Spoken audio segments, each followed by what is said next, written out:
So mga paps, umatake na naman yung ating kaibigan musang dito kagabi. Oh. Ayan oh, nakain na. Oh. Yan. Yan na yung mga nakain niya. Nakapisa na yung ating manok dito na naglilimlim. Buti hindi nakain ito ng musang. Oh.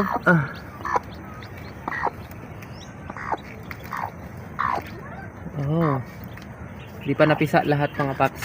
Antayin natin na kung saan bababa. So ayan mga paps, sa paglilibot-libot ko ngayon dito sa ating bakuran, may nakita pa ako dito na nangingitlog na isa. Kunin na natin. Tinabunan ko kanina kasi umuulan, nababasa. Oh. Ayun ah. Wala na, malamang hindi na rin ito mapipisa. 2 4 6 8. Hindi ko na kasi sila naasikaso, kaya kung saan saan na lang sila umiitlog. Dito may nakita pa tayo. Yan, mga nagkalat mga itlog ng manok natin. Ay wala na, nakain na pala ito. Oh, wala nang laman. So dito meron din dito. Oh, basa. Wala na yun. Mga tanga mapisaan dito yan. Oh, sayang. 2 4 6 8 10 12.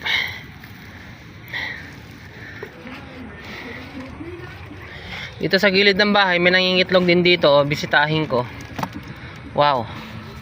Kunin ko na rin to kasi baka hindi na rin ito mapipisa. Mabasa na mga paps oh. Ayan oh, yung nanay nakatingin sa akin. Gagalit na yata. Oh no. Magtira naman ako ng isa para kung merong pang gustong mangitlog dito, at least alam nila na merong natira.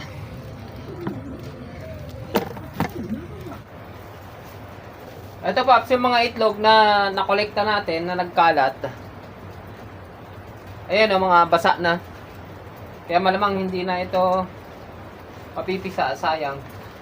I-try ko sana na ilagay sa incubator, pero baka masayang din. Kasi nga mga basa lahat. 33 bale itong itlog na malamang siraan na to. Wala na tayong gagawin dyan kundi pang konsumo na natin. Ilalaga na natin yan. Yung manok natin dito mga paps ay namisa na, bumaba na siya. Ibig sabihin nakapisa na yung ganyan. Ito yung mga napisa na sisi nya. Ayan, ay ililipat na natin.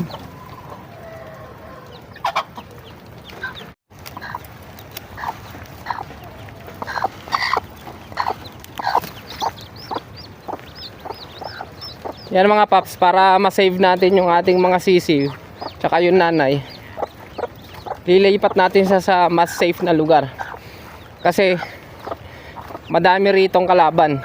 Maging yung mga daga na malalaki tsaka yung mga pusa, aso, kalaban natin. Kaya lalagay natin siya dito.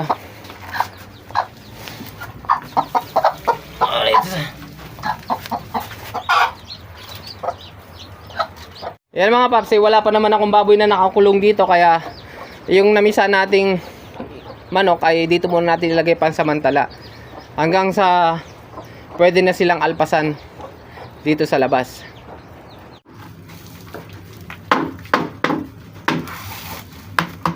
Tapos na natin yung temporary na kulungan o kaya brooding pen natin.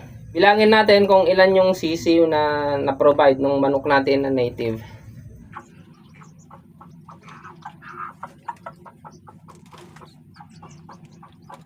Isa, dalawa, tatlo, apat, lima,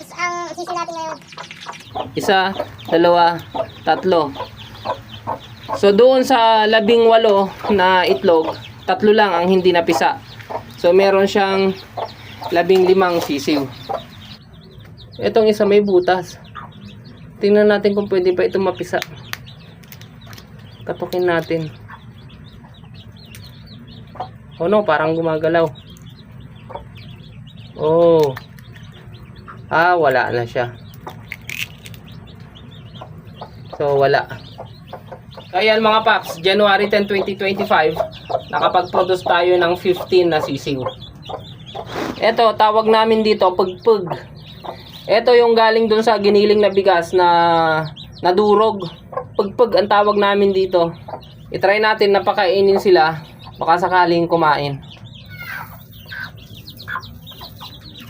Yes! Dito sa mga native chicken natin, hindi naman compulsory na pakainin natin sila ng feeds. Kung meron tayong ganyan, yung durog na bigas galing sa paggiling, pwede nating ibigay. Sana lang mabuhay natin itong mga sisiw natin mga paps. Kasi dito taglamig na, umaabot na ng 21 degrees ang lamig dito kasi tag-ulan.